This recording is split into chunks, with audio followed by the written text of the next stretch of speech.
Class no homework, no work on the debate. Thank you.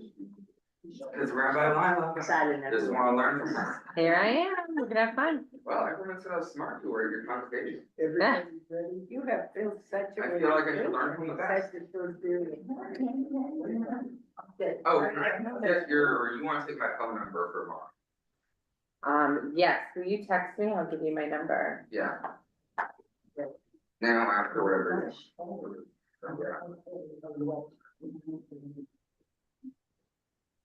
That's it. Tomorrow, I'm picking up a lot this. Are you making these this year? No. Why not? Let me tell you. This site, and they come into the grandma's house, they're gonna smell the grease and the city up there. Hey, how are you? You are live. Great, thank you. What makes them? I don't know what the picture is, but I'm telling you, it's a great product.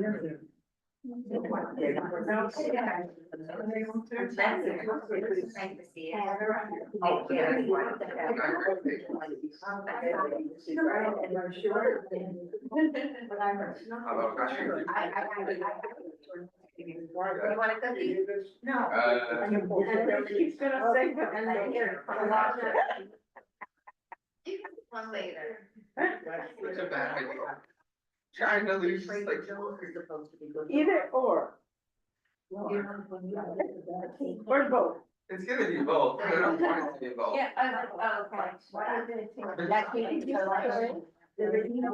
I need to, like, seriously, I feel better.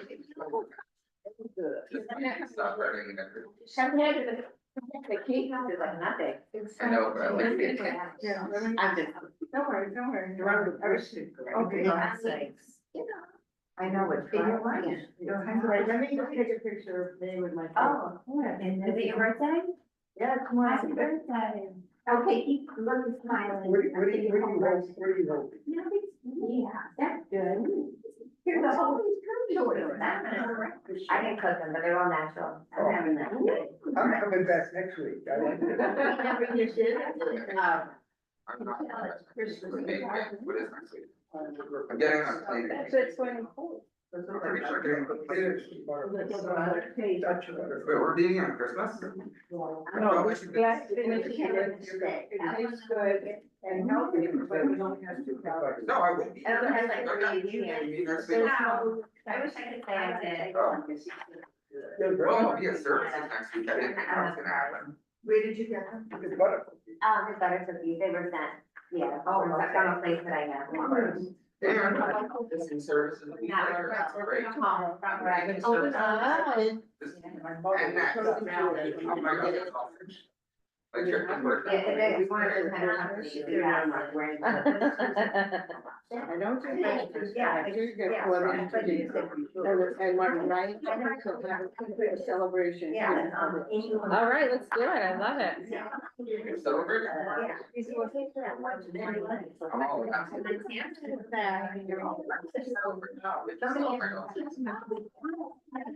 Everything I am. Celebrate. That'd be something. Yeah, no, I have. Very hard.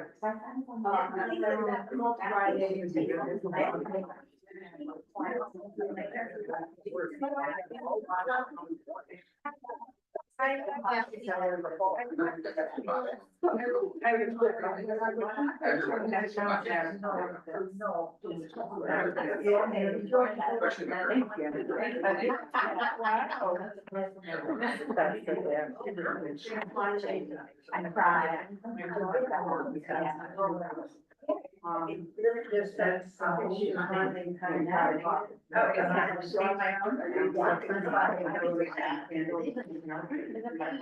Yep.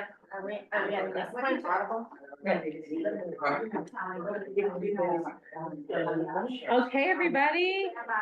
Yes.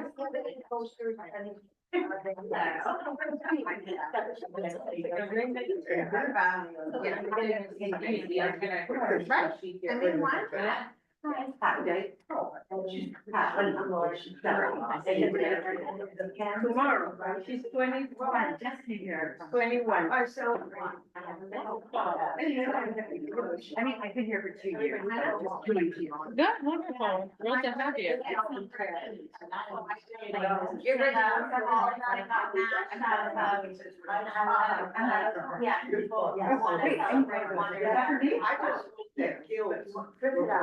And I hope you're celebrating.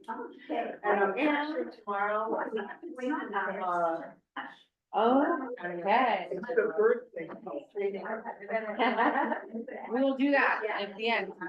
Okay, do you, It's like, no, it's not a holiday party, it's about me. Oh, you're not. okay, everybody, hello, hello. So good to see you. Thrilled to have everyone together. We're gonna get started. Okay, so we are on the third and final session of our Hanukkah exploration here.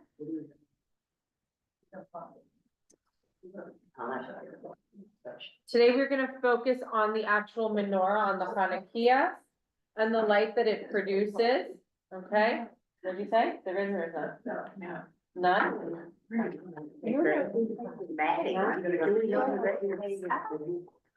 Okay, so, okay, everybody, let's allow ourselves to detach from where we came from, release ourselves from our routine and our work and all the things that pull at us.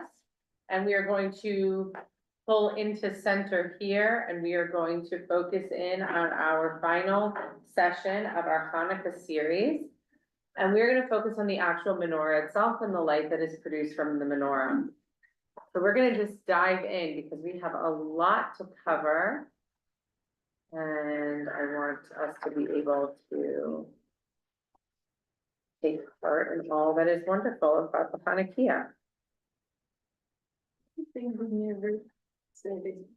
When the tradition of gifts started, Yeah, was that commercial? there, yeah. Okay, so here, so I wanted to start out with this because I just think it's so, Wait, excuse me, usually you start out with, does anyone have anything to say? You mean, I'm sorry, no, oh, that's Tor. That's tourist. Is there something you'd like to share? Yes, please. Okay, I'm sharing my birthday. I brought cake. I want to see everybody eating it. It's about the healthiest, sweetest, calorie-ridden cake I could find. okay, wonderful, well, lovely, happy birthday to you, It's and actually only, tomorrow, but I do the whole month because there's so many holidays and I need attention. okay. Lovely, okay, well, there's beautiful lights on that cake and Hanukkah lights You and got it. birthday lights and all good things, and we wish you only good things and joy and some fun this I'm month. just gonna run out and tell them there's no coffee in that. Okay, that sounds fabulous. Thank you for doing that for us. And we're going, so if anyone wants cake, you're more than welcome to get some, and only good sweet things to you. Okay, so let's start here. So Hanukkah. Ready for this? This is so great. I love this. The Hebrew reserves the word Hanukkah for Hanukkah candelabras. A word, Chanukah, which was added to the dictionary by none other than Chemda ben Yehuda, the wife of Eliezer ben Yehuda. So does everyone know who Eliezer ben Yehuda is? No. Okay, beautiful. So Eliezer ben Yehuda is really the one known for reviving the Hebrew language to be a modern spoken language. Okay, what does that mean? So Hebrew was only spoken as a Lashon Kodesh, as a holy language reserved for prayer. It was not a spoken modern language until Eliezer ben Yehuda in the early 1800s started to put together an actual Hebrew dictionary and revives the Hebrew language to be spoken for mundane modern words, as opposed to just a language reserved for Lashon Kodesh. One of the reasons why, let's say, ultra-Orthodox communities speak Yiddish primarily, right, is because they would never want to use the Hebrew language for the mundane, everyday happenings of our lives, because the Hebrew is what they understand to be as Lashon Kodesh, a holy language, and therefore should only be used in such things as holiness, in the sacred. Eliezer ben Yehuda says, well, like, the goal is that we're going to go back into the land and to create sovereignty and statehood in this land as a Zionist thinker. And so we're gonna need a language to speak. And so we have a language, but let's modernize the language.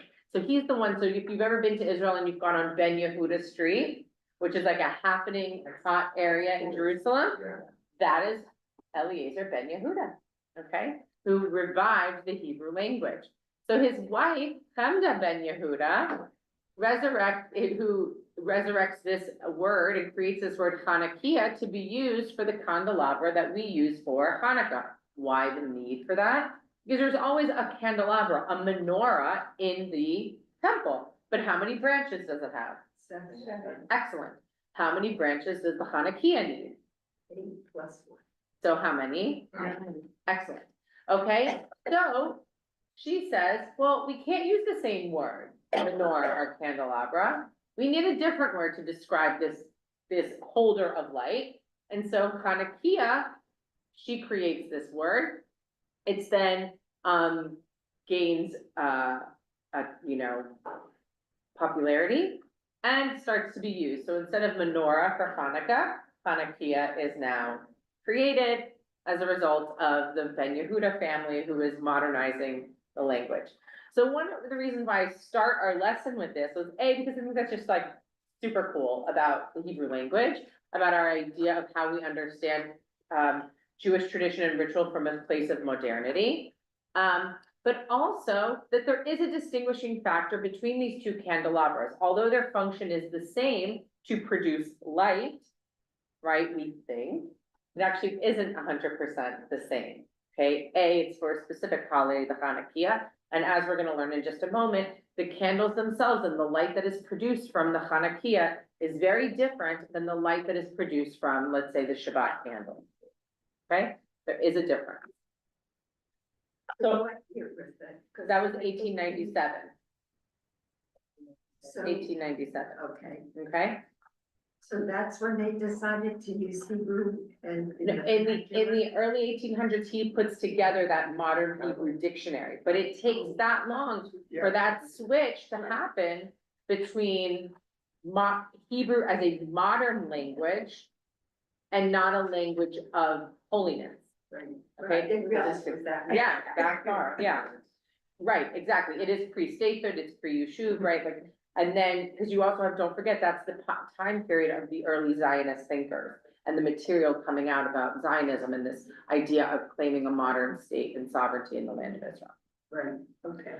So as we have studied over the past few weeks, there are specific, that the actual time of Hanukkah and lighting the Hanukkah candles, we take time to praise God, right? We have a special, what's called Hanerot Hallelu, a certain time of praise and thanksgiving. This declaration that's recited during the lighting of the candles on Hanukkah, this is what it actually translates to. We kindle these lights because of the miracles, the wonders, the salvation, and the battles that you performed on behalf of our ancestors in those days at this time through your holy priests. During all 8 days of Hanukkah, these lights are holy, and we are not permitted to make any use of them. Okay, pay attention to these words. We are not permitted to make any use of them, but rather only to observe them, to see them. This is in order to express thanks and praise to your great name for your miracles, your wonders, and your salvation. What stands out for you in this declaration, Spencer? Can't use Hanukkah candles to read. Okay, right. So you cannot use Hanukkah candles to read, all right, or what? Or to produce light, right? Right? What are they for? They're what? Hanukkah. But to observe, to see these lights, right? And the lights themselves are there for a specific reason. What are they there for? To remind us of the miracle. Right. To illuminate the fact of these miracles, and primarily, first and foremost, is that we see these lights and that we are reminded that we kindle them because of these wonders and miracles, and that as a result of those wonders and miracles and salvation, we do what? we offer praise. That's it. That is what they are there for. No other reason. Okay? So I found this, I know it's small, just go with me, I'm gonna read it. Okay, but I found this beautiful meditation and I want you to listen to it. Okay, don't try to read, it's small for a reason. I want you to hear it. Okay, I want you to listen to it. So the author of this meditation, okay, Rabbi Sharon Cohen Anisfeld, asks herself the question, why am I so taken with the phrase, Hanerot Hallelu? Hanerot Hallelu reminds us with a few simple words. Be careful. Not everything has to be useful. Be careful. Not everything has to be useful. More than that, you are not permitted to look at these candles with hungry eyes. Don't ask what the candles can do. Don't ask what you can do. Don't ask. These candles are useless. Their light is not for reading, working, making, doing, selling. These candles that we light are holy. Kindling them is the easy part. But if we linger, relent, just look with eyes resting, searching for nothing, only words of gratitude and praise on our lips, we too will be kindled, useless and holy. Amen. So what did you hear? What did you observe as you were listening? In the end, to be useless means that you take time for yourself. Mm. Could So- you repeat that So response? I will. I'm sorry, I said that the last part about being useless is to take time for yourself, not to do anything. Beautiful. So often we hear the word useless and what's our immediate reaction to the word? Negativity. Negative, right? It's a strong negative reaction. But what is this offering to us? Useless could be, say it again, Susan? A reminder, For yourself. a reminder to sort of just take time for ourselves and to just not do, right? Okay, beautiful. Lauren? I'm also not doing, and be similar to just feeling peace. So not doing could also be similar to feeling peace, and we don't have to feel, again, if we're not doing, it doesn't mean what? Pressure. We don't have to feel that pressure. Okay, good. Spencer, Maddie, then Deborah. Oh, no, Maddie. I look at it as being present. Mm. There's no need to do anything, searching for nothing, for nothing. It is so hard to do nothing. I had to learn to do nothing recently, Yeah, to just be. yeah, it's not hard, and that's why it's a practice, right? The practice of presence. Beautiful. Deborah. I was just thinking, just when there's silence, it's when you can be contemplative. Yeah. Silence, you can actually contemplate and think, right? What a beautiful idea. Martha. Maybe it just wants you to enjoy the illumination of the light. Oh my gosh, what an idea, right? Right? It seems like so simple, right? Or sort of like, yeah, of course, but it's not. Right? Think about, by the time you get to lighting your Hanukkah candles on each night of Hanukkah, talk about, like, just think about the process that got you to that moment. Think about it. I think it's about remembering also. I mean, Yeah. this is, we're lighting Hanukkah lights. I think it's time for reflection on why we're doing it and what it represents. Sure. So reflecting on what it represents and why we're doing it. But again, I want to take us back here to the actual lighting of them each and every night. it takes effort to get to that moment, to actually kindle the lights. And what this prayer is reminding us, right, that we do this for the pure reason of lighting these lights as a reminder to just be present in this moment and offer words of gratitude and praise. That's it. That's it, but it's oh so powerful, right? And it does take effort and it takes conscious awareness and it takes, it's a reminder that we have this obligation over these 8 days to actually carve out the space and the time within our home to kindle these lights for all the different reasons why we engage in the holiday. But also that it reminds us that there is no other purpose for these lights being lit than just merely to be present and offer words of praise and gratitude. So the two laws regarding the candle lighting, right, is that from the tradition is that the candles should be lit in the evening and the candles should be lit near the doorway of one's home. Over time, that became the window, right? But the purpose of the lighting is for us to remember the miracle. Why are we required to light the candles in the evening? And why by the doorway or the window? We've talked about this, that some would say any time of the day could probably be sufficient if there's no purpose for them, right? Like if they don't have any other purpose, then we could just like light them in the morning, right? But it's specifically in the evening, okay? And that there's a particular location. And we've talked about the location because they should be, what? Visible. And not by us, the outside world, okay? And so if the purpose is that these lights should be seen and it should have that effect, then evening makes the most sense, right? So that they can actually illuminate. But the tradition actually goes into a little bit more detail.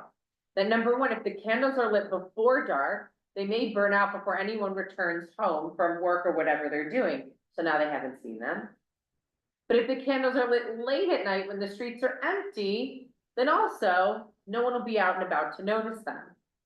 So the visibility of the candles for the public is so important from the eyes of the tradition, that these should be visible, they should be illuminated at a time when people should see them, and that the idea is that that visible reminder of this holiday, of the miracle, of the salvation, of the beauty of what these lights produce, that is what's so important. That is what the law of the festival specifically outlines for us.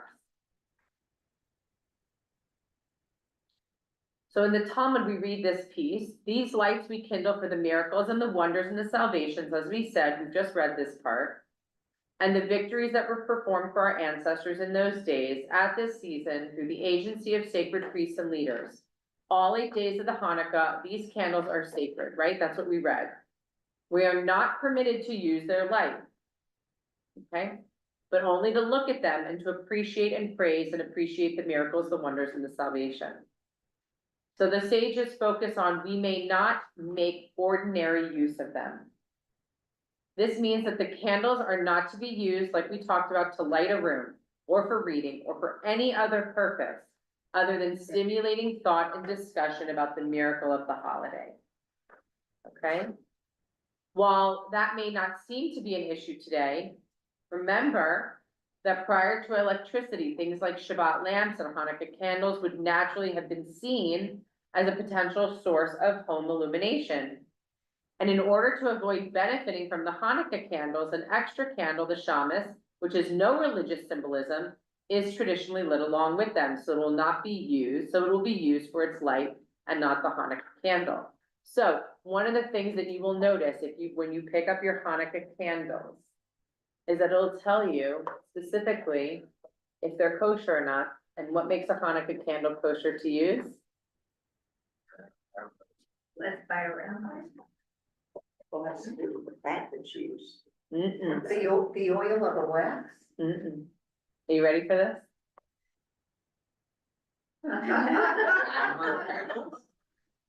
It goes out within 30 minutes, not longer. Oh, mine are definitely kosher. You should, that's why those Hanukkah candles go, right? They go pretty fast, right? Right? That's what makes a Hanukkah candle. It should not last longer than 30 minutes. Because you shouldn't need it. It doesn't have any. Any other use. It has no other use. You don't need it to burn all night. You don't need it to last for an hour, 2 hours, 3 hours over a meal, right? It doesn't have that use. Therefore, if it lasts forever, you may start to use it for other purposes. Doesn't.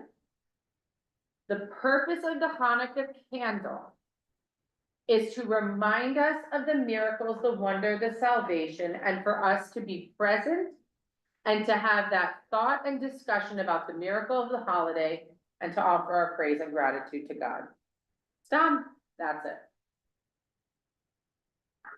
That's it. Nothing else.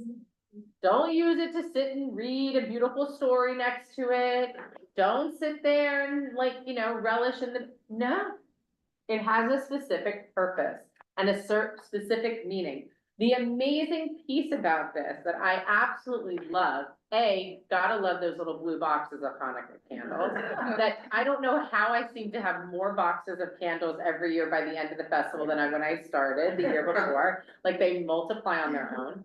All the different colors, love that, right? They have a certain feel, they have a certain look. Like you just know without knowing, the candles be on the table, you're like, those are Hanukkah candles. They came out of a blue box, right? Like you know what those are, right? So there's that tactile piece to it. Then there's the actual utility piece of it that they're only gonna be lit and last for a certain amount of time before they're gone, which I think also symbolically is really amazing because miracles, we have to be aware and attuned. They don't just linger and stay happening simultaneously. That sort of removes the power of the miraculous. Right? That when we're aware and we notice something miraculous, we have to be somewhat present and aware and attuned to that which is happening in our lives. And also the idea that there is a certain amount of time that these candles are going to burn. So it's important for us in this moment, in this time, to be present and to actually have the wherewithal to say, this is my opportunity, this is my time to say thank you, to offer praise and gratitude. And to also remember that there are small miracles that are occurring in our lives each and every day. And we don't need something to illuminate it for us other than ourselves.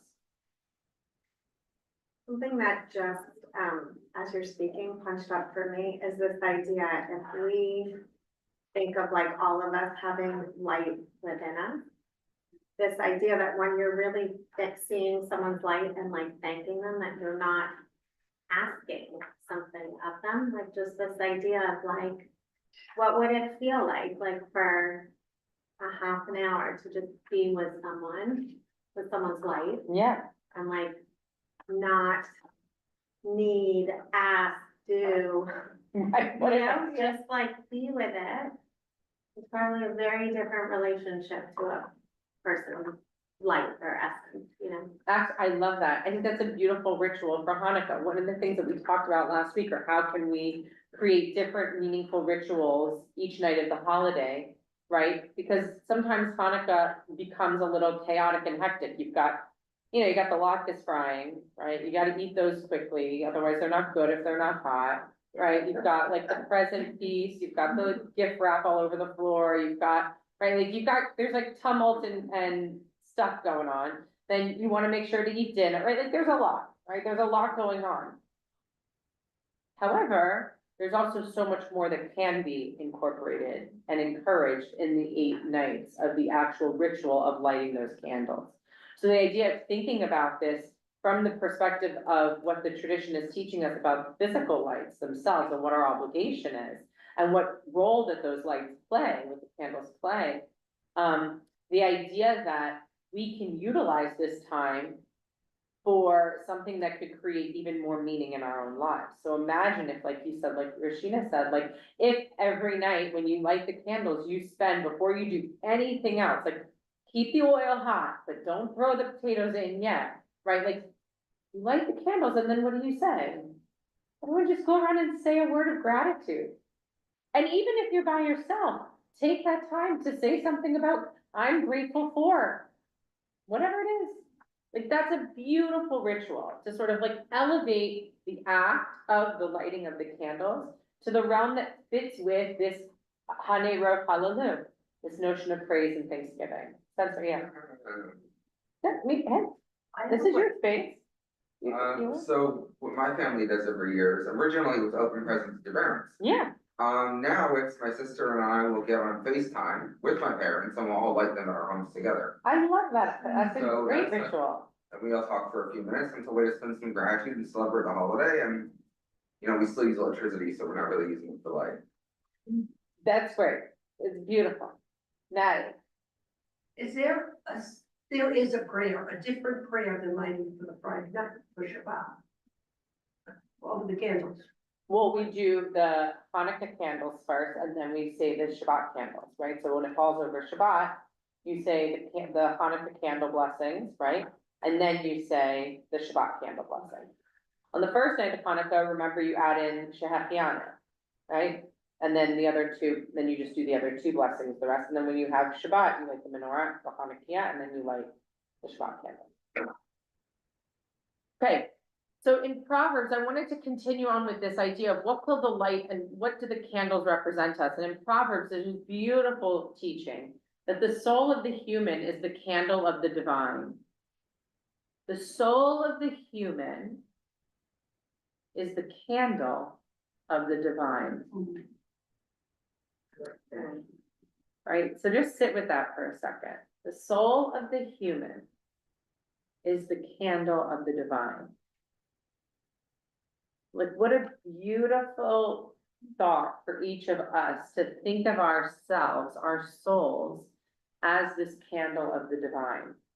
We talk a lot about that divine spark within us, but actually thinking of that soul as that actual candle itself is also a good reminder for us spiritually how we utilize that candle, right? Also recognizing that the candle within Judaism, there's a lot of different candles that we light, right? And that also is reflective of our own souls, the way that we and our souls engage in the world, right? We have the Shabbat candles, we have the festival candles, we have the Hanukkah candles, we have the yard site candle, right? Like the idea of all of these different candles that we light, they have different functionality, different purpose, but yet they all, as us, are all that soul of the human is that candle of the divine. And whatever light is being produced from that candle at that moment in time provides something nourishing for ourselves as well as illuminates whomever else we are in relationship with at that moment in time, but also our relationship to the world at that time. What is that light that we are producing that is the candle of the divine? Especially at this season when lights were miraculously lit for Israel, even though they did not have enough oil, there remains light even now to help us with the aid of these Hanukkah candles to find that hidden light within. Sometimes that light is not shining so brightly. Sometimes it requires more from us to actually remove the layers that have dimmed the light. It's also okay on our journeys, what the Hanukkah miracle reminds us, is that our light, our spark in and of itself, does go through periods of time when it is not as vibrant, right? It's a little bit more dim, it's a little smaller, the flame. But then the flame over time can grow. I think about it often when like, so you know, those like outdoor fire pit situations, right? Okay, you're with me, Spencer. Spencer's with me. All right, so the idea that when you turn down the propane tank, the flame itself diminishes, but it's still present. Then you turn a little bit more propane, more gas, and the flame itself grows, right? So that image has been in my mind recently as I've been thinking about these classes of ours, is that there are moments in our lives where we can give it a little bit more gas, right? Like we feel really good, like we're feeling spiritually fulfilled and strengthened, and like our light and our flame is stronger, right? And so it produces heat, it produces light, it produces energy, right? And then there are moments in our lives when we just need to turn the knob a little bit and our flame diminishes a little. Well, there's so much that can be offered there. We can be strengthened by the light of others, right? Because remember, sharing our own flames does not diminish ours, it only illuminates others. It also just is a visual reminder that like we're just spiritually feeling at a realm that is different than how we are in other moments of our lives, it still produces that heat, just a little bit less of a heat. It still produces a little light, just not as bright of a light. And that's okay. That is okay. Because then you're gonna turn the knob a little bit on your propane tank when you're feeling soulfully strengthened, and that light will once again produce brighter, more illuminated spaces. And so if we think of it that way, rather than like an on-off switch, and sometimes if we think about, like, it just turn it off, that diminishes the flame completely.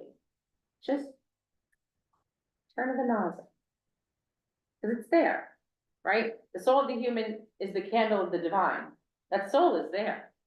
Sometimes the soul is hurting, sometimes the soul is physically unwell, whatever it is. But the flame is not out, it's not extinguished. It's just lessened.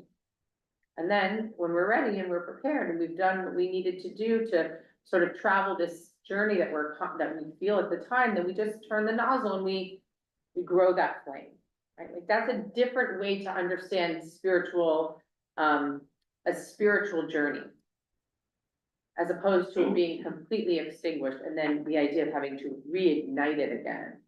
That's a different perspective, as opposed to my light, my soul, my spark is just a little bit less. Knowing that I can turn the nozzle and it grows exponentially. So in the Sfat HaEmet, the altar of Ger said, the Hanukkah candles are here reinterpreted as a spiritual symbol. They are the light of the mitzvot by which we search out our inner selves. We are looking for the hidden divine light within ourselves. The mitzvot are light-seeking candles, instruments given to us to aid in that search. So the candles themselves are instruments bestowed to us as instruments to aid in this search of spirituality, right? So the candles themselves, again, not about trying to produce light to be able to read by them, or that their purpose themselves can transcend from that place of mundane and can actually have a spiritual utility to it, that they are an instrument to us to help aid in the search of spiritual growth. Yes. I think if you combine that with the part from Proverbs of the candles are the soul of the human, the candle of the divine, the mitzvot are kind of the way to turn up that flame is with the propane tank. And honestly, I get that, because the more I get involved in Judaism, the better I feel, the closer I feel, so, yeah. So you're turning the nozzle. Yeah, studying Torah, going to services, yeah. Yeah, beautiful, right? Beautiful. So the candles themselves are not just the sort of the reminder of the miracle only, but they also have this spiritual significance to them as well, which is also interesting as you hold them this Hanukkah. I think it's an interesting thing to think about, rather than just like, I'm gonna put these in the menorah, gotta get these in, right? Like, you have 30 minutes, gotta light them, right? Like, a lot of rush, a lot of pressure, like, hold the candle. Like, feel the candle itself. Feels different than just a regular Shabbat candle. They just smooth, they break, yes, I know, you have to have extras by, right? Like, right, how many candles do you go through? They always fall, right? You didn't put enough wax at the bottom of them, we lit it, right? Like, there's a whole ritual element to these candles, it takes time, right? Like, if you're a Hanukkah candle master, like, you've got things to share, right? You have wisdom to share. All right, okay, so I want you to hold them this year. Like, I want you to take out the Hanukkah candles, and before the festival, like before you, maybe on the first night, I want you to hold them. Like, what do you feel when you're holding these candles? It's the material that they're made, that in 30 minutes they're out. It's a special material. It's the size. It's also the size, then it's the wick, it's And the the way they are made. whole thing, They're skinny. right? I'm never gonna look at Hanukkah candles the same. I mean, how could you, Martha? Yeah, this, I mean, the classes shine a new light on Hanukkah. I had to really do something to bring that to life for you. Okay, right? Like, hold the candle. What does it feel like? What does it look like? How is it different? Right? Right, Liliana's rushing home. It's only 12:38. She's already preparing her exit to go to these Hanukkah candles. Yeah, hold the candles, touch the candles. What do they do? You know, like, the beauty of our tradition and the beauty of our rituals is that it's not just to do them. That's the shot level. That's the surface level to do them. There is so much deeper in between, like, as you dig deeper, and you don't have to do more. No, I'm not, right, like, you're gonna put the candles in the menorah. So for 20 seconds before you do it, look at them. Look at them, feel them, talk about them. I'm trying to figure out what color scheme I want. Right, 100%, right. Exactly right, like, that is so great, that's so true, right, like, nobody wants an entire, I mean, like, right, otherwise you have like that weird orange color, which is not really orange. Like, sort of like a very light orange, I don't know what's going on there, right, like, so we are looking at them, right, but we're looking at them for a certain purpose. Now try to think about it in a different way, what are these candles asking of me? Right, like, what are we doing with them? Right? And what do they remind me of? It's not just about a miracle that happened centuries ago. It's about remembering and reminding us of the miracles that are happening in our lives today. And they are there. It just takes time and presence for us to actually illuminate those small little miracles that are occurring in our lives, and to actually remember to say, thank you for them, and not to take them for granted. So the Zohar, right, the mystical tradition, teaches in this section, it says, one who seeks to contemplate the divine wisdom should meditate on a flame rising from a coal or candle. Just brought this here for us to have, just the idea, again, like another idea is, as you actually look at those flames that come from the candle, what are they reminding us of? What are they asking of us? They're not, because there is no other reason why they are there. They're not there to do anything for us. So what is their purpose? What is their why? And what do you need from them during this holiday? Okay. And then Hanasanish's poem, I know that I'm sure many of us are familiar with, but I just wanted to put it here because even though it wasn't like a Hanukkah poem, Hanasanish wrote this 1944 Nazi during World War II, Nazi Germany. This is one of those beautiful poems, and I think about the match itself, because we strike the match to light the shamas, right? Okay, so blessed is the match consumed in the kindling flame. Blessed is the flame that burns in the heart's secret places. Blessed is the heart with strength to stop its beating for honor's sake. Blessed is the match consumed in the kindling flame. Yeah, Margaret. I'd like to ask, when did we start to observe this particular holiday? When was it, We remember 1 year after the temple was, remember after the Maccabees won? You're saying that it literally Yeah. started from that point? Yep, from that point. Right, from that point on, right, the year after, the sages said that from now on, we will commemorate this day, this defeat, this miracle of the oil on the 25th day of Kislev every year moving forward, doing these things, the kindling of the lights. We do it. That sages, I mean. We do it, just like it's not any different than Passover. So I'll tell you why. I agree. Here's the reason, but here's the interesting piece that distinguishes the festival of Hanukkah from Pesach. When was the first Passover Seder ritual? It was, The first summer when it came out, I guess. I'm gonna take a guess, the year after. Well, that would have been a phenomenal guess. The first model of a Seder ritual happened in Egypt before they fled. Really? Yeah, really. In the Torah, it teaches us when the Israelites, when they were said, now you can go.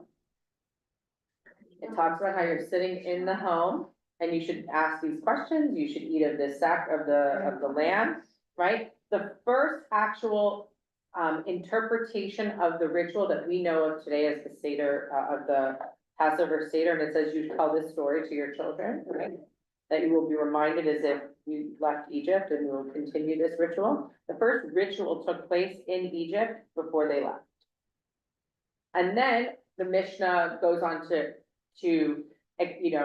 create a larger ritual out of it, that expands it beyond just the eating of the lamb and the telling of the story, and goes on to the questions, and then the ritual that we know of it today through the Talmud and Halacha. But the actual first sitting down at that table happens in Egypt, which I find to be even more powerful when we talk about the meaning behind we should tell the story as if we ourselves left Egypt, that we should tell this story and every year sit and engage in this ritual. The power that it actually happened still within a place of darkness before we were free, right?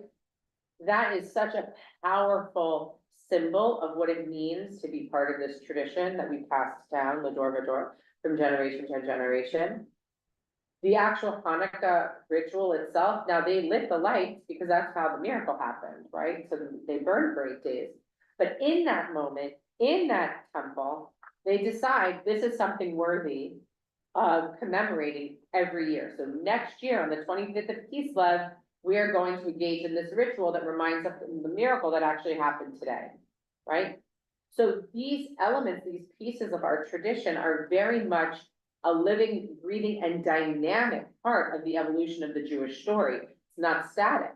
It's not like, oh, we had this experience that happened, we lit the lights, just tell it that it happened.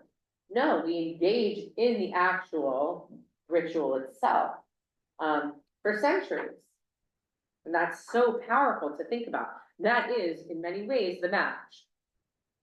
The engagement with it each year is that match that we kindle and continue to tell and do and share and live. So Rabbi Irving Greenberg wrote this beautiful piece that I wanted to share with you. It's called Chanukah Now. He's a modern American Orthodox theologian and writer. So he talks about, this is what he writes: not as tightly knit in paradigm, theme, and practice as the other holidays, Hanukkah lends itself to being a type of holy day Rorschach test. Every community and generation has interpreted Hanukkah in its own image, speaking to its own needs. When the rabbis asked, what is Hanukkah, which remember we did 3 weeks ago, their answer focused on the purification of the temple and the miracle of the oil that burned for 8 days. As a new spiritual leadership dealing with the religious challenge of Jewry's survival after the loss of sovereignty and power, right? Remembering Exodus from Jerusalem, the rabbis stressed the divine miracle to the exclusion of military and diplomatic acts and the sovereignty exercised by the Maccabees. Similarly, medieval Jews focus on the divine miraculous activity in Hanukkah, projecting their own sense of helplessness and their longing for the messianic redeemer to do it all for them. By contrast, modern Zionists saw in Hanukkah a reflection of their agenda. They celebrated the Maccabee military prowess and political achievement. An early secular Zionist song proclaimed that a miracle did not happen to us. We found no cruse of oil. To these Zionists, the Maccabee state building was the eternal message of the holiday. For modern liberal Jews, Hanukkah became the holiday of religious freedom. The Maccabee fight was presented as the uprising of a religious community against suppression. The Festival of Lights was a victory for and a living model of the religious tolerance that Jews sought in the modern world. To uphold this view, liberals had to filter out the fact that while the Hasmoneans fought for the right to practice their own religion, they were hardly pluralist. In fact, the Maccabees fought Hellenizing Jews to the death and suppressed them as soon as they achieved power. Similarly, American Jews have turned Hanukkah into the great gift holiday. Other than children's games and very modest Hanukkah gelt, there was not much in the tradition of the holiday that supported the idea of 8 days of giving presents. But Christmas is so pervasive in America, and the children's sense of being shut out was so fierce that Hanukkah was rededicated as the season for giving. The question is, he poses, what model of Hanukkah can speak to this generation? So he wrote this in 1988, but I think the question is so interesting. What model of Hanukkah can speak to this generation? And if it's not a model that we've already seen, what can Hanukkah teach or speak to this generation of us, of Jews who are living at this time and in this place? Unlike years before, because, we kind of assimilated, Hanukkah was like our version of Christmas, so that we felt normal and we thought we were. I don't think that counts anymore. I don't think we're accepted in society the same way. And similarly, celebrating the Maccabees' military prowess and political achievement makes more sense today after how we've seen Israel kind of rise from a horrible event. So to me, it kind of goes back to more of a celebration of an independent Jewish state, and while not acceptance anymore, more success. Interesting. What about you, Johanna? I'm gonna relate to that same one, many years ago, I think you always know when you have an anti-Semitic professor, because the whole paper test or something on a good holiday like Yom Kippur. So that being said, I had one of those professors in physical therapy school, and I remember handing out a card to the people who were Jewish, who we definitely knew this, you definitely had a vibe about her. And I remember handing out a card, I probably still have one of them, that said something about, we have now like conquered, we are still strong, and it's because of the Maccabees and this and that, and we're gonna be like the Maccabees. And I handed it out to the ones who were Jewish, and we all looked at this card and we pulled it in, they said, thank you very much, and they laughed, and I feel the same way about, we still need to be strong, and that's the same, that's how it, Well, you know. in my opinion, Hanukkah shows that we are all the same. It's December, the days are getting shorter, it's darker, we're dealing with the darkness, and that is what every religion is doing now. We light candles, people have Christmas trees, the Hindus do something else. But again, that's my theory, and I give speeches on this, we are all the same. I want to remind you that Hanukkah happened about 1,000 years before Christ was ever born. And the Greeks were the Seleucid Greeks from 310 BC. So 300 years before Christ was even a thought, these Greeks, who were not even like Greek Greeks, they were Syrian Greeks, were in Israel. So I don't think of it that way at all. I think you have to have a perspective that maybe if people were believing in gods, then maybe there were things for gods, but I don't think it has to do with Christmas at all. Okay, Lauren? I have a question. Okay. So I'm getting a little bit confused about, I guess, the divisiveness of the Jewish people in the story. Maybe, can you walk us through Okay, that? yeah, so what he's referencing here is there's a group, just, so think about it this way, like the Jewish community who's living in this time and place, who is impacted or influenced by the larger community, like the Greeks and Hellenization and adopting customs or traditions or way of life, or engaging with the outside community outside of the Jewish community and like learning and taking some tidbits about what they do.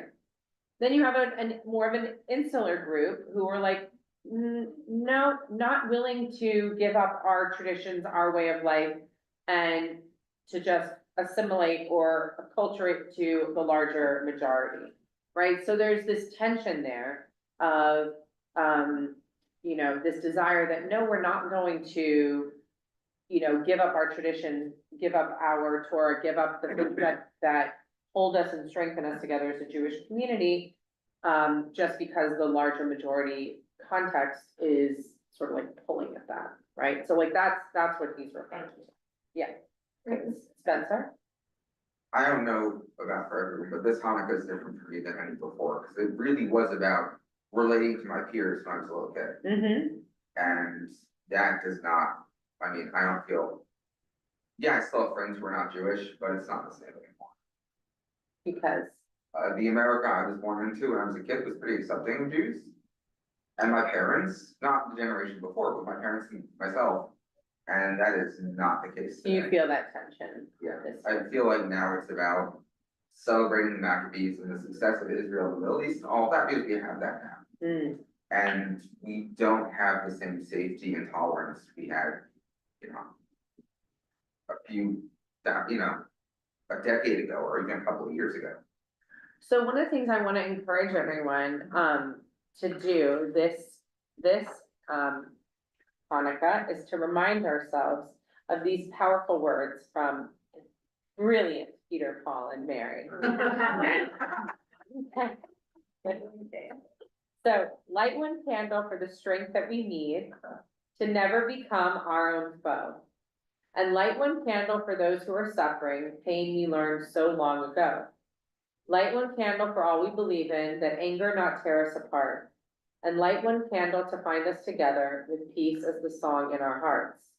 Don't let the light go out. It's lasted for so many years. Don't let the light go out. Let it shine through our hope and our tears. So on Hanukkah, this Hanukkah, as you prepare to light your menorahs, your Hanukkahs, as you prepare to bring and recall the miracle that was and the miracles that are, I want you to be reminded about the power that these candles, whether they are the physical candles or the candles within our souls, have in order to illuminate and bring light into a darkened world, and to bring light into spaces that are so in need of that powerful spiritual light. I also want us to be reminded that we can engage in different types of ritual each and every night.